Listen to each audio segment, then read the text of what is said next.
Good morning, everyone. We will continue with the next point that is related to price determination in market. It is there for the level standard economics, and this point is there in the fourth unit of supply. So, price determination explains the process of determining a stable price at which goods are actually bought and sold in the market. तो price determination एक ऐसी क्रिया है जिससे कि एक stable price को determine किया जाता है, एक स्टेबल प्राइस को डिसाइड किया जाता है जिससे कि गुड्स या कमोडिटी जो है वो मार्केट में लाई जाए और बेची जा सके। तो प्राइस डिटर्मिनेशन एक ऐसी क्रिया है, एक ऐसा प्रोसेस है जिससे कि एक स्टेबल प्राइस डिटरमाइन किया जाता है, एक स्टेबल प्राइस को डिसाइड किया जाता है जिससे कि गुड्स को आप मार्केट में ला सको और उसे बेच सको। Such determination of price is done in all forms of market. इस तरह का प्राइस डिटर्मिनेशन जो है वो हर तरह के मार्केट में किया जाता है और इस क्रिया को आप determination of equilibrium price level के तौर पे भी जान सकते हो। Hello everyone, so let us continue with the rest of the explanation which is connected to the determination of equilibrium price or determination of price. So layperson may think that prices are determined by the producer or seller, but in reality it is not so. Individual or seller do not decide the price. Prices are determined by the interaction of demand and supply. तो ज़्यादातर कोई भी साधारण व्यक्ति यही सोचता है कि जो भी किसी प्रोडक्ट या कमोडिटी की प्राइस डिसाइड की जाती है वो किसी सेलर या प्रोड्यूसर के द्वारा डिसाइड की जाती होगी, लेकिन रियलिटी में ऐसा नहीं होता। इंडिविजुअल और सेलर या प्रोड्यूसर जो है वो प्राइस डिटरमाइन नहीं करते। प्राइस जो डिटरमाइन की जाती है वो मार्केट डिमांड और सप्लाई के बेस पे की जाती है या फिर मार्केट डिमांड या सप्लाई के इंटरेक्शन के बेस पर डिसाइड होती है। Since supply schedule and demand schedule moves in opposite direction, equilibrium is attained only when the two curves intersect each other. Such a price prevails in the market and the individual seller take the price as a signal to determine the prices of their individual produce in the industry.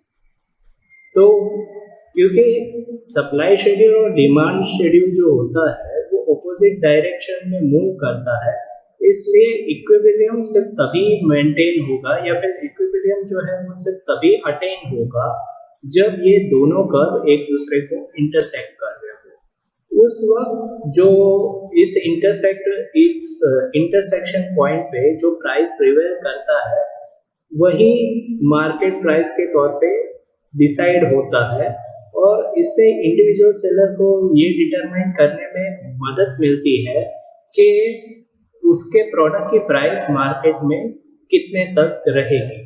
So this equilibrium और this interaction of both the market demand and supply helps to determine the market price or the equilibrium price at which the product can be bought and sold in the market. Hello everyone, so let us continue with the price determination with the explanation of the diagram that is related to price determination. According to Marshall, the market demand and market supply are called invincible hand of market and the entire process is invincible. The two curves form a cross as shown in the figure below.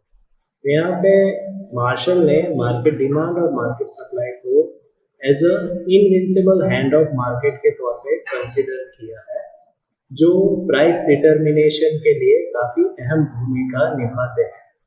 ये जो दो curve है market demand और market supply के, वो price determination के diagram में एक तरह का क्रॉस फॉर्म करते हैं। In the figure, the demand curve DD and the supply curve DD SS move in the opposite direction. However, they interact at point D, which is called equilibrium point. तो यहाँ पे जो demand curve DD है और जो supply curve SS है वो एक दूसरे के ऑपोजिट डायरेक्शन में जाते हैं और लेकिन वो एक दूसरे को एक पॉइंट पे इंटरसेक्ट करते हैं जिसे पॉइंट E कहते हैं, जिसे आप इक्विलिब्रियम पॉइंट भी कह सकते हो। At this point, the equilibrium price is 30 rupees and the quantity demanded and supply is 600 units, which is called equilibrium quantity.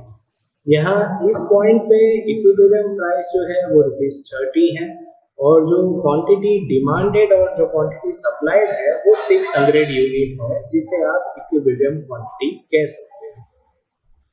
So in my next explanation I will continue with the explanation that is related to this figure.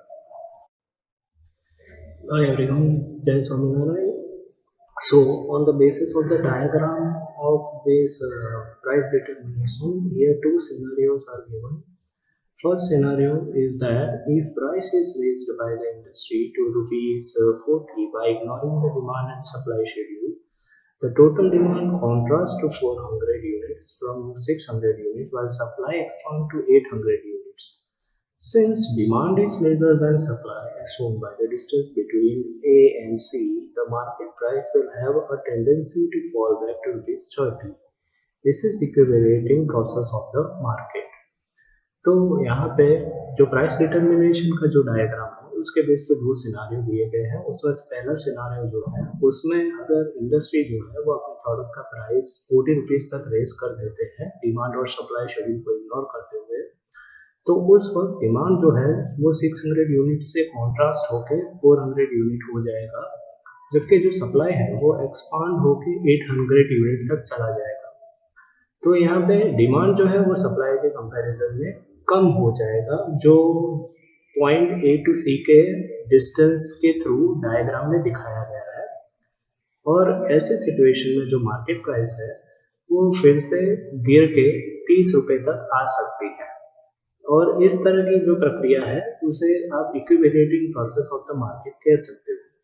यहाँ पे demand और supply के बीच में जो imbalance create हो रहा है उसे ठीक से स्टेबलाइज करने के लिए फिर से मार्केट प्राइस जो है वो घट के 30 रुपये हो जाएगी.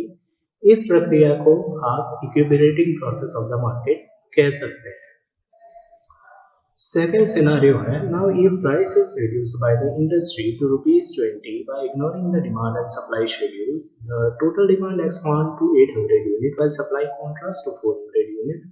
Since demand is greater than supply as shown by the distance between point D and B, the market price will have the tendency to rise back to ₹30. This is again the invincible process of the market. अगर price को बढ़ाने की जगह अगर घटा के ₹20 कर दिया जाए डिमांड और सप्लाई शेड्यूल को इग्नोर करते हुए किसी इंडस्ट्री के द्वारा, तो जो डिमांड है वो एक्सपांड हो के 800 यूनिट हो जाएगा, जबकि सप्लाई जो है वो कॉन्ट्रास्ट होके 400 यूनिट तक चला जाएगा. तो ऐसे से इस स्थिति में डिमांड जो है वो सप्लाई के कंपैरिजन में ज़्यादा होगी, जो फिगर में पॉइंट डी और बी के डिस्टेंस के थ्रू दिखाया गया है. ऐसे में मार्केट प्राइस जो है वो फिर से बढ़ के ₹30 तक पहुंच जाएगा, जिससे कि डिमांड और सप्लाई को स्टेबलाइज किया जा सके. This is again one of the invincible और इक्विलिब्रेटिंग प्रोसेस ऑफ द मार्केट.